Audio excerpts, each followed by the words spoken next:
Voilà, je vais donc dire un petit mot d'accueil.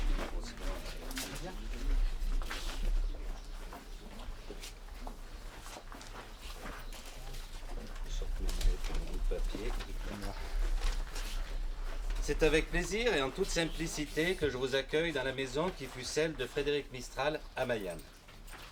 Profondément enraciné dans sa terre natale, dont il n'a jamais souhaité s'éloigner, Mistral, à l'instar de Virgile ou d'Homère, y a puisé la source de l'inspiration poétique, dont Mireille, les poèmes du Rhône, Calendal et tant d'autres œuvres sont des aboutissements encore aujourd'hui éblouissants de fraîcheur et de beauté.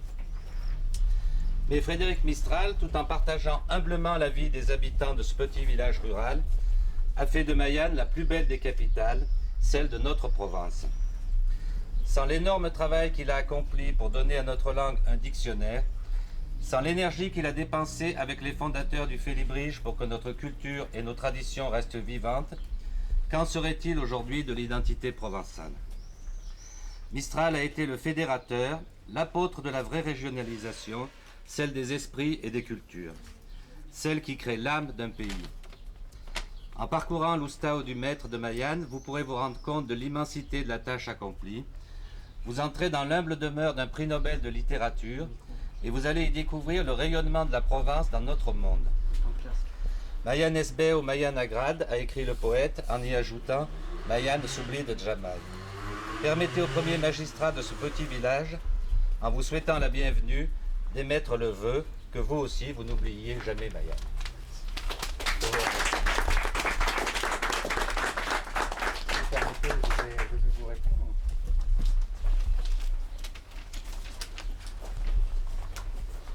Monsieur le maire, messieurs les conseillers, mesdames, messieurs, je vous remercie de votre accueil. Mes amis ont voulu me faire connaître le cœur de la Provence. Ils m'ont donc mené à Mayenne. Là a battu le cœur de Mistral, qui voulait que la Provence vive. Il savait que tout peut revivre en histoire. Il n'y faut que de l'intelligence et de la volonté. Il s'attacha à la langue provençale. Il la remit à l'honneur. Il en fit un objet de science et une œuvre d'art. Il la dota d'un dictionnaire et surtout, il l'orna de la plus merveilleuse des poésies. Mireille, Calendal, les îles d'or, le poème du Rhône sont des chefs-d'œuvre immortels. Sa poésie est celle de la terre et du ciel, de la pure passion et du devoir exigeant, de l'amour et de la peine, de la religion et de la grâce. On l'a appelé à juste titre un Homère chrétien. Il fit école, entraînant dans son sillage tout un courant de poésie. Son Félibrige est toujours vivant. Cette œuvre, il la voulait française. Il en faisait un exemple de réanimation de la vitalité provinciale pour une meilleure vitalité nationale.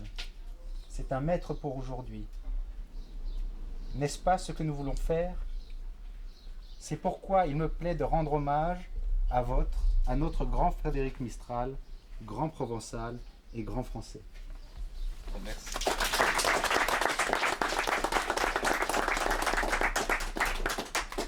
Et si vous le désirez, nous allons maintenant entrer dans le musée. Très bien.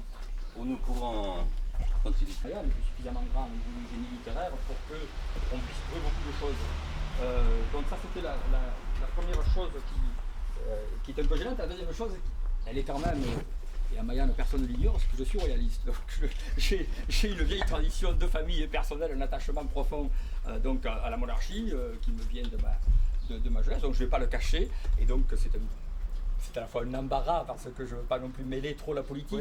D'autant plus que Mistral a quand même écrit, à mon avis, sur la politique un texte qui est sur la politique politicienne, un texte qui est capital, enfin un petit passage dans ses mémoires à propos de la Révolution de 48, où Mistral écrit « Et a che brave peuple », on va quand même parler un peu provençal, « Et a che brave peuple, a che li provençaux de la même sagate que no mesa davant zugavum, galezzavum, taulezavum ensemble, a reperdezzau sol capuzavum pan feus, c'est ça rien manza vous fait ».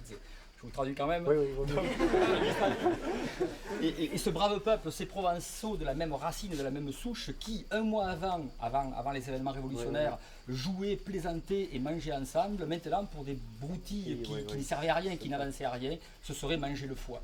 Je crois que c'est une conception, je pense que c'est aussi celle sans doute que vous partagez, où la politique n'est pas la politique politicienne, la politique c'est le bien commun, et c'est vrai que souvent la politique a été le lieu de lutte, le lieu de conflit, alors que c'est le lieu de l'amitié. Hein, les nations sont des amitiés, disait Maurras. Donc, deux mots encore sur Mistral. Donc, Mistral, Jacques Demar, le maire de Mayenne, l'a bien précisé, Mistral était enraciné dans son pays, dans son village. C'est quand même intéressant de voir que dans le dictionnaire de Mistral, dans le trésor du Félibrige, au verbe être, lorsqu'il veut trouver un exemple, il écrit « Siou de Mayenne », « je suis de Mayenne ». Donc son enracinement, son être profond, c'est l'être mayanais.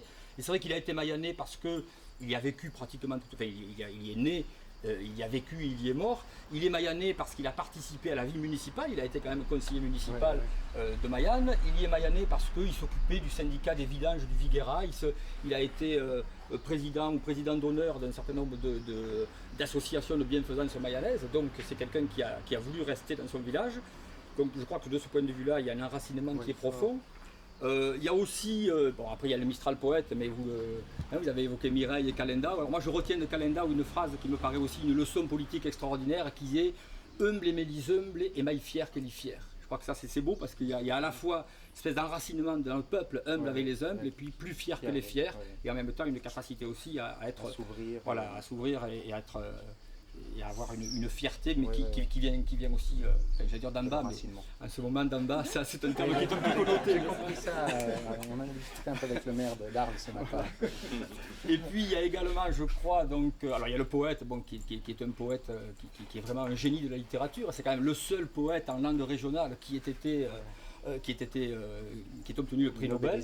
Bon, je suis enseignant de provençal, moi je travaille Mireille avec mes élèves. Je travaille la Martine, j'ai l'impression qu'ils ne vont pas trop accrocher. Je travaille Mistral, je vous assure qu'ils en redemandent parce qu'il y a une fraîcheur dans Mistral qui est quand même extraordinaire.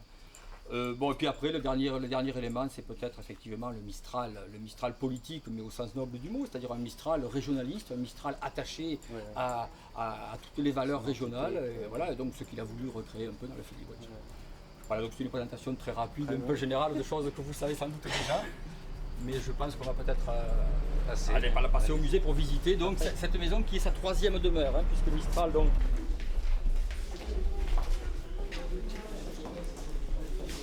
Madame Firmin, qui est guide du musée.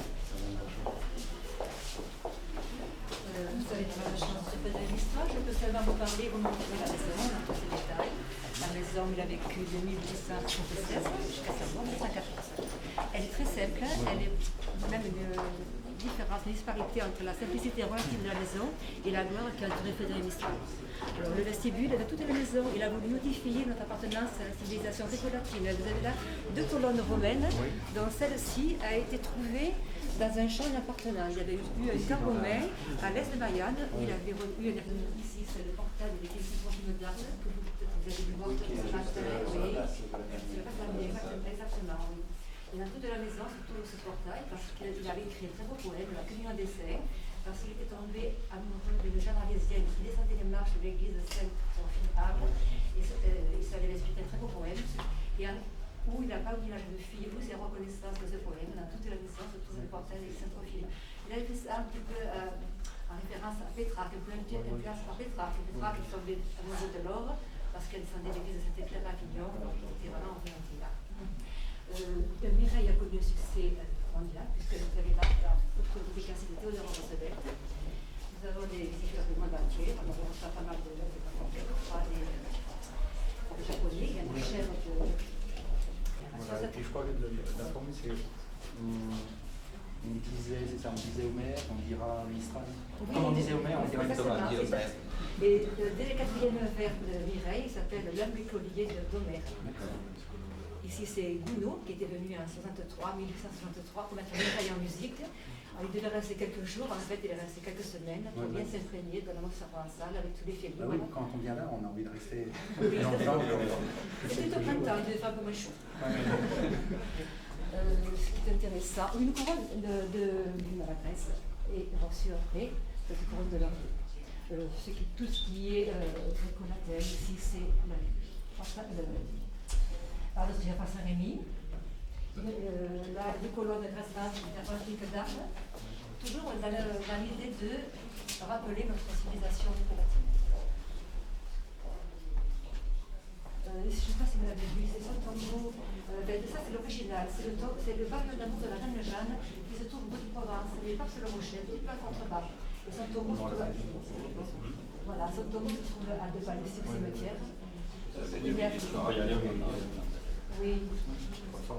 Voilà, vous verrez. Alors, il n'y a pas son nom. Il y a le plaque à marbre où il est écrit à la terre, non pas à nos seigneurs, non pas à nous, mais à ton nom et à notre province, comme la gloire. De Frédéric Mistral, je demande d'un seul ce bureau, puisque la photographie existait déjà à la fin du XVIIe siècle, avec exactement la même décoration, une tapisserie qui a été vraiment qui a été décollée parce que c'est une zone très humide, avec des grands travaux de restauration. Et ce sont des fleurs de blé. C'est pour ça qu'il était essentiel de restaurer la tapisserie, parce que les fleurs de blé évoquent une anecdote qui s'est passée au mois de juillet lorsqu'il était enfant. 3 fois, il avait failli se noyer pour cueillir ses fleurs de main. Du latin, on commence à la Genèse pour montrer que notre langue était une langue à part entière. Et qu'on pouvait se passer le français. Et après, il est traduit aussi en français. Sur la cheminée aussi, il y avait exactement la même décoration. Le feu de Mistral, dans la statue en bronze, se trouve sur la place du forum, qui est derrière la place de la mairie. Omer, qui est la maison. Son professeur, Joseph Romani, il était aussi un des pères du Philippe Richard. Il était surveillant quand lui-même était interne au lycée à Lyon. Et qu'il a fait connaître Lamartine, qui était un poète trop moderne à l'époque, il n'était pas étudié encore dans les lycées. La Vénus de Milo, la Vénus d'Arles. La Vénus d'Arles qui est toujours lourde. Oui, voilà, qui a été chantée par Romani, par Aubanel. Par Homer à son grand désespoir. quelques gravures significatives. Là, c'est ça, c'est parlant aux oiseaux. Il était très près des animaux. Donc, et cette gravure aussi a été accrochée, mais après sa mort, où on va faire une Mistral au ciel, avec l'étoile du Philippe Riche qui brille au-dessus de sa tête. Derrière, c'est Mireille qui lui remet une couronne de laurier. Derrière Mireille, c'est Vincent. Et on peut voir tous les personnages de cette œuvre précédente. Voilà les robes en France et en Provence. La tournée du cirque Claudie avec Buffalo Bill. Ah oui. Oui, et ce cirque était resté quelques semaines dans une manade en Camargue. Frédéric Mistral s'était toujours intéressé à toutes les minorités culturelles, donc s'était intéressé à la culture sioux. Et en remerciement, Sylvain Rigol, le chef sioux, a donc faire son rencontré, ce qui est devenu un poussin. La grande bibliothèque de l'ancien clôtière de ces livres, les deux clôtières sont amusées avant la terre.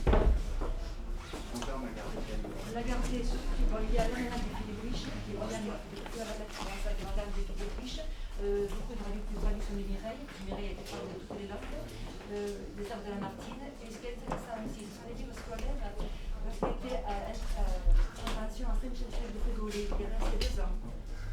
Il rapporte dans ses souvenirs d'enfance qu'il avait demandé à son père des livres, son père est arrivé un matin avec beaucoup de livres. Et là, c'est tout à fait en haut, ce sont les derniers vers de calendar.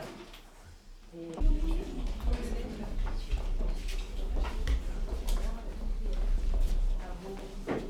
un peu sombre, mais c'est bon, je les prends et les mauvais, parce que la lumière avait été abîmée.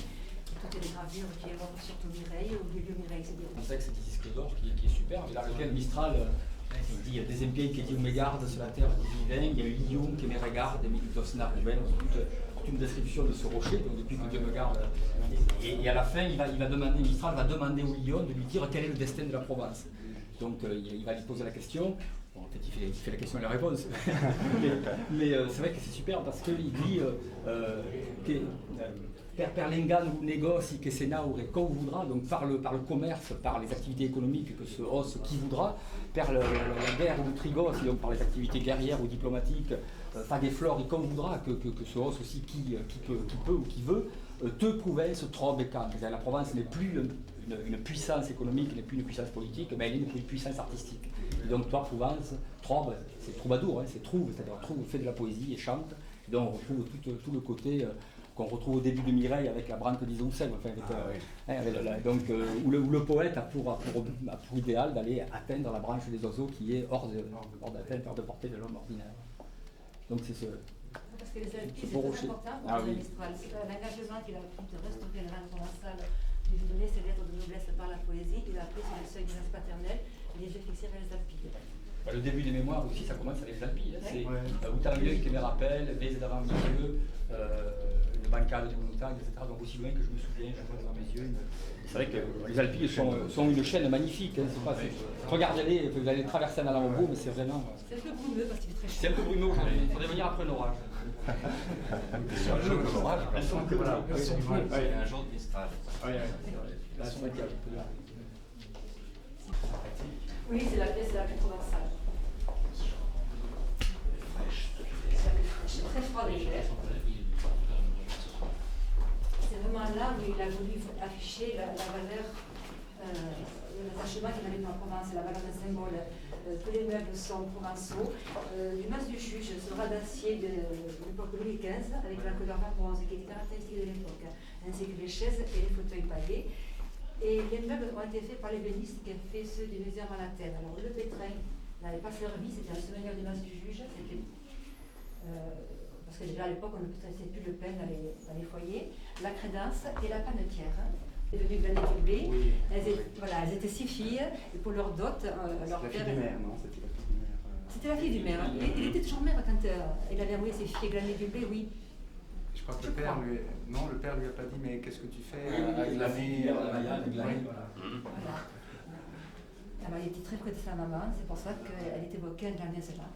Tout à fait un mot, c'est une visite que son père avait ramené du siège de Toulon en 1793. Il avait fait le siège de Toulon contre les Anglais. Sinon, toute la faïence sur les murs était sur des ressorts du juge.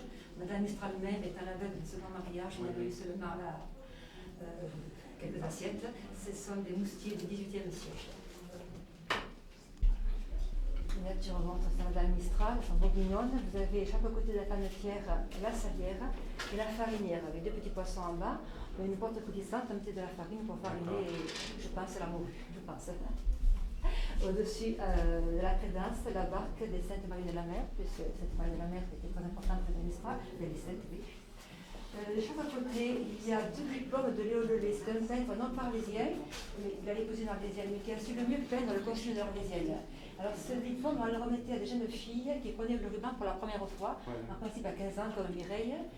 Et il fallait aussi qu'elles promettent de reporter le costume par la suite. Alors on leur remettait un diplôme. Et ces fêtes perdures, puisqu'elles sont toujours une centaine, à défiler chaque été. Toutes les cruches, les cuivres aussi sont l'image du juge. Pardon. Les tableaux évoquent la Provence que Frédéric Mistral n'a jamais voulu quitter. Voilà Pétrarque qui rêve alors à la fontaine de Vaucluse. Donc c'est assez significatif d'avoir voulu la façon de faire manger.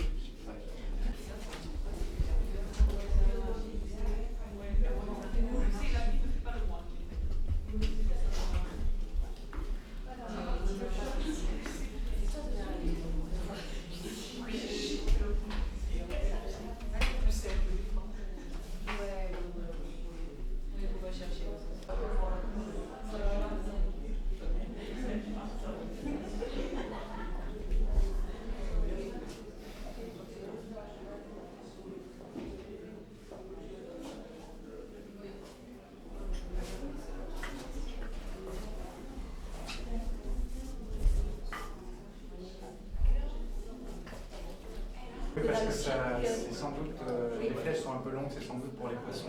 C'est amazonien, c'est ça.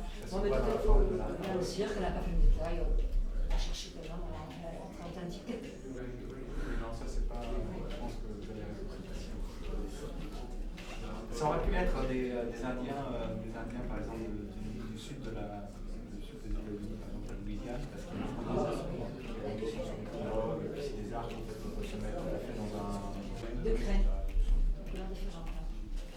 Moi, c'est vrai que si on voulait s'attarder, on pouvait parler de tout. Oui, oui. Oui, il y a une partie de la correspondance qui a été publiée, mais la pas beaucoup de la qui a été publiée.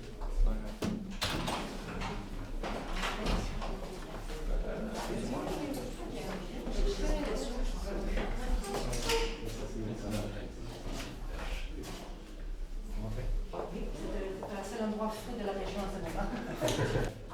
De l'eau. De l'eau. c'est l'endroit frais de la Donc on va rester là.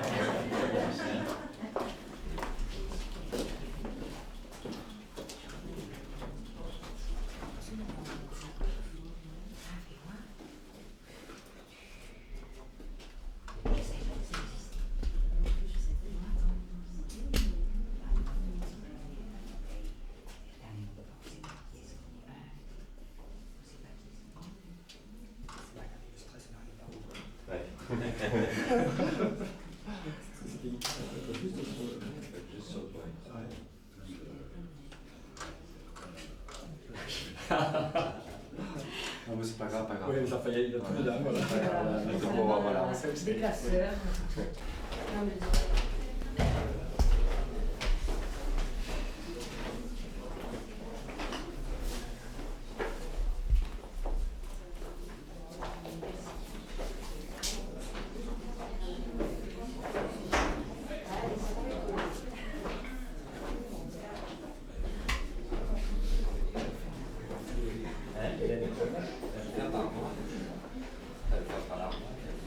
Elle ferme pas, donc on se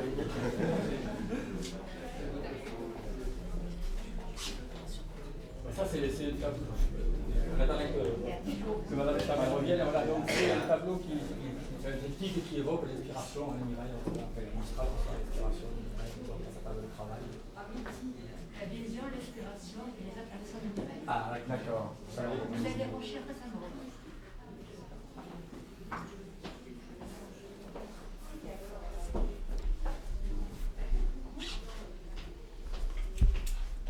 Alors, le premier étage est très simple parce qu'à l'époque, dans les chambres, on y faisait que dormir, donc vraiment réservé à la vie intime.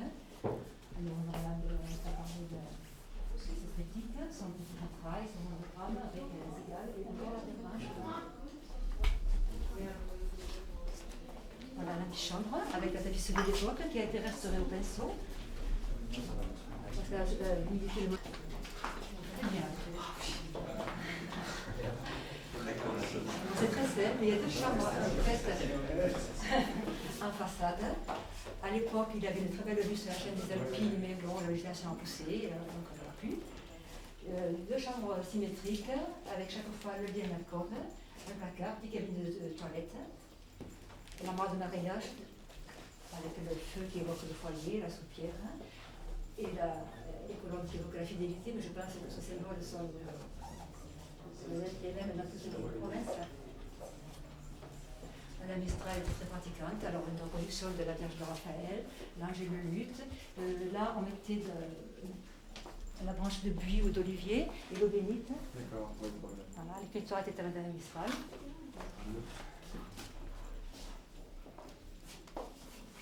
C'est son époque, la chose. On est bien conservé. Accueillir, de recevoir Poincaré. Donc il y avait eu quelques petits remous. Et Mistral, d'ailleurs, j'ai retrouvé une lettre de Mistral à Maurras, dans laquelle Mistral dit à Maurras, à propos de l'inauguration du monument à Roumanie, il dit si les Mayanais sont moins couillons que pour la réception de Poincaré, les choses s'arrangeront. À Maurras, c'était pas mal. Et donc il faut quand même rajouter, bon, il y a le maréchal Pétain qui a rendu hommage, il y a Poincaré, il y a François Mitterrand qui est venu, je sais plus quelle année, une dizaine d'années, il y a Édouard Balladur qui est venu pour l'inauguration du musée. Donc tous les hommages sont acceptés sans aucune. C'est une vierge en bois. Vous voyez, une deuxième. Pèlerinage aussi maintenant? Oui, parce que c'est une vierge qui a été couronnée, qui a eu le titre de vierge couronnée il y a une dizaine d'années à peu près. Donc c'est le pèlerinage, c'est quand même surtout un pèlerinage mayanais, on pourrait le dire, mais bon, c'est vrai qu'il y a un culte qui est quand même existant, qui est vivant. Oui, oui, et qui dépasse un peu Mayan, mais pas beaucoup, c'est vrai que c'est quand même très mayan. Frédéric Mistral, dans la photo là, il a été photographié à Paris et toutes les invités, c'était au moment du succès des Mireilles, et tous les invités ont signé en bas. Il y a quelques signatures célèbres, il y a l'histoire dorée. Il était très jeune, il a été célèbre à peine 30 ans, ce qui pour un poète c'est assez rare. Oui. À Alfonso Daudet. Il signait Alphonse, hein. Mais il a écrit Alfonso. Oui, la langue est un peu pâlie. Daudet.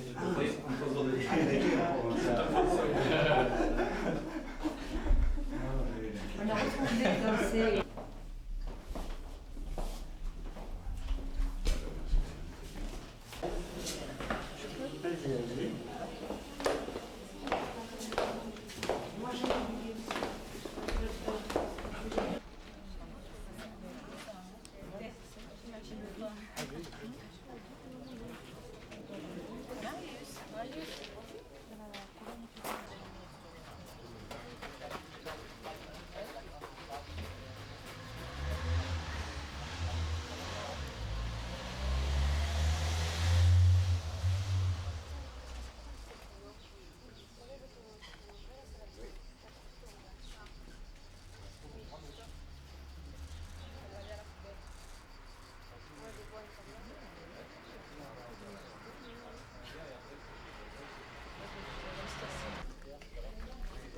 Approche.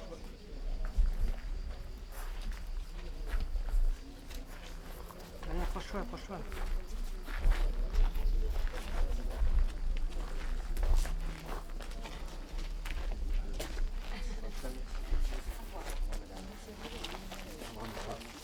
Le garçon est parti. Oui. Merci d'avoir... Ah oui, avec l'ombrelle. Si vous voulez, on peut laisser là. Très bien. D'accord. Tu viens par là? On peut y aller.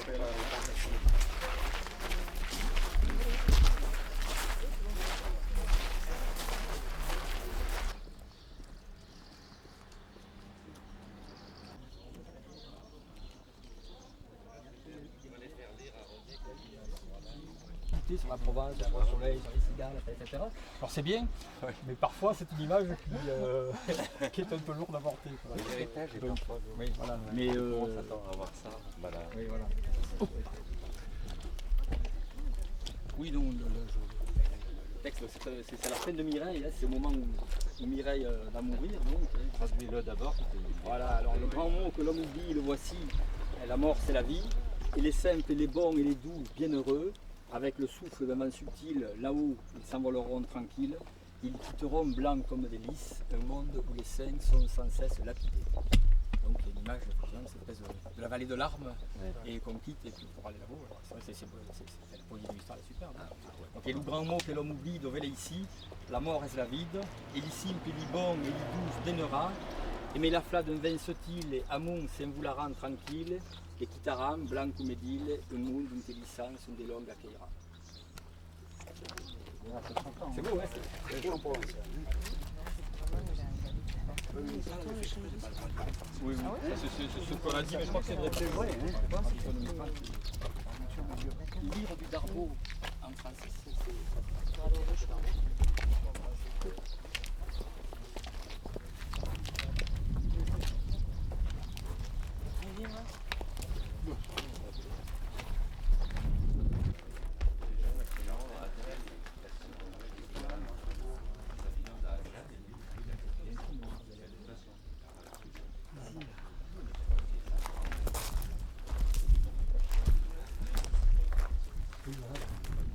il y a les chiffres qui est quand même remarquable.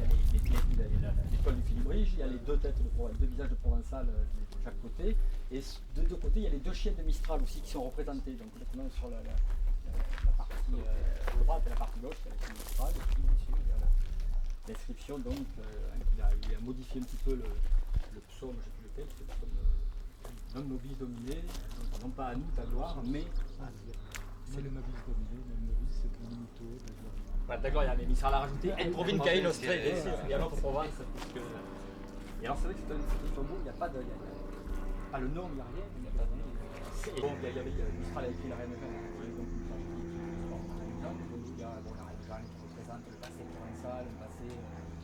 dans la Reine Jeanne, si vous voulez, Mistral revendique toujours la liberté qu'avaient les villes et les villages provençals de vivre selon leurs droits naturels. On ne va pas tout voir, mais on va prendre 2 minutes pour avoir une qui quand même. Donc là, c'est quelqu'un qui était secrétaire était aimable, c'était Jérôme de Ville, aimable de Ville, et donc il est secrétaire à la mairie. Alors Mistral, il y a écrit 50 ans, le secrétaire, il y a la commune, scrivio, le nom des morts et des vieux, donc j'écrivais le nom des morts et des vivants. A mon tour, si vous Cesari, donc je suis maintenant dans le linceul, ma il y a une perdanza che viu e paganza che deviu, io ma blum, fil de Zirome, vous dirai que c'est mort l'homme, et sempre du ben fare viu. Donc en perdant ce que j'avais et en payant ce que je devais, moi, aimable fils de Jérôme, je vous dirais que si l'homme meurt, toujours le bienfait revit. Et des choses comme ça, il y en a une dizaine à peu près de. Vas-y.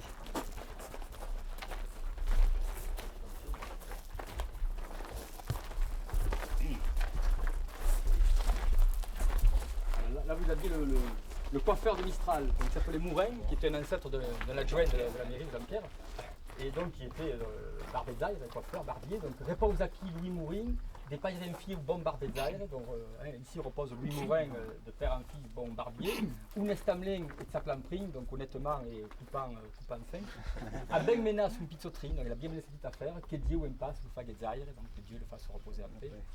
Mais l'autre, elle est là-bas. Le livre, c'est ici Repaus. Alors ça, c'était aussi un coiffeur de Mistral. Et je ne me rappelle plus son nom de famille, mais c'est peu importe. Et son surnom, c'était le Punce, le pointu. Pourquoi, je ne sais pas. Alors Mistral, il avait fait une épitaphe extraordinaire qui disait ici Repaus Tsarle dit Lupunce. Donc ici repose Charles dit Lupunce. Faites pas de bruit. Faites pas de bruit.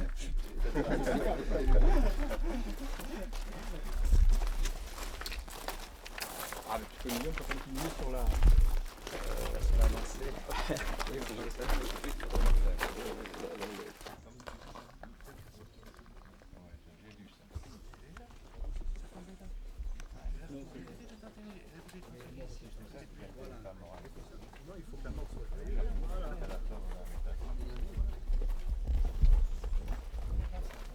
On tourne.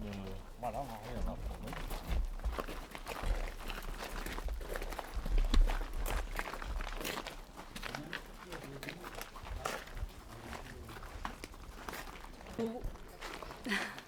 Voilà, c'est bon. Allez-y, allez-y. Este Pumruze daquele o príncipe de França e aveva fazer de ser o mieux possível e tout à coup crise que grâce au atelier de costume a me Fabienne Mouzier que nous malade et ramasser en tutti. La même chose en français maintenant. Nous avons été très heureuses de vous accueillir, d'accueillir le prince. L'atelier du costume s'est fait un plaisir d'être parmi vous. Et tout ceci, nous le devons quand même à celle qui manage l'atelier du costume, Fabienne Mouzier. Merci.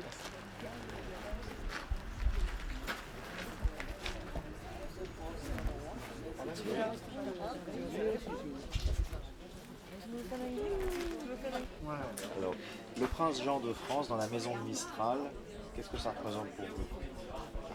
Alors c'est difficile, c'est une réponse difficile parce que est-ce que je dois répondre en tant que conseiller municipal d'un village qui se veut un village, qui est un village de la Vendée provençale, ça c'est clair. Donc il y a une vieille tradition royaliste dans tout le nord du Bouches-du-Rhône qui est très importante. Moi personnellement je suis d'une famille royaliste, donc j'ai des convictions royalistes, donc pour moi c'est important, c'est capital.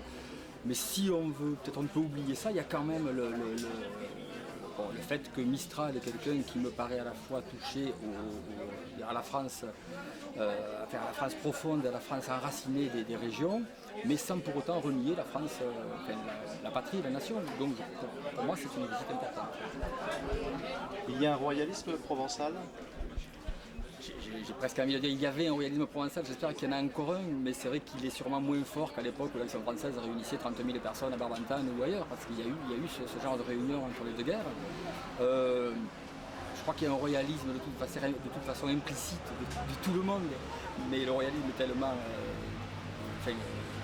il est souvent montré d'une telle façon que les gens le voient comme quelque chose d'ancien, de passé, de ringard, etc. Mais je crois qu'il y a encore un royalisme provençal, il y a encore des gens qui ont des convictions, et je crois que la politique actuelle, ce qu'on voit de la politique actuelle nous pousserait plutôt à être royaliste qu'à être républicain. Avec le prince Jean, il y a une perspective nouvelle, selon vous, qui est en train de se manifester? Je connais peut-être pas suffisamment le prince. Bon, c'est la première fois que je le rencontre et c'est vrai que sa personnalité est assez attachante, donc j'espère effectivement qu'il y a peut-être quelque chose de nouveau qui peut se déclencher au niveau du royalisme. Merci. Merci beaucoup. C'est bon.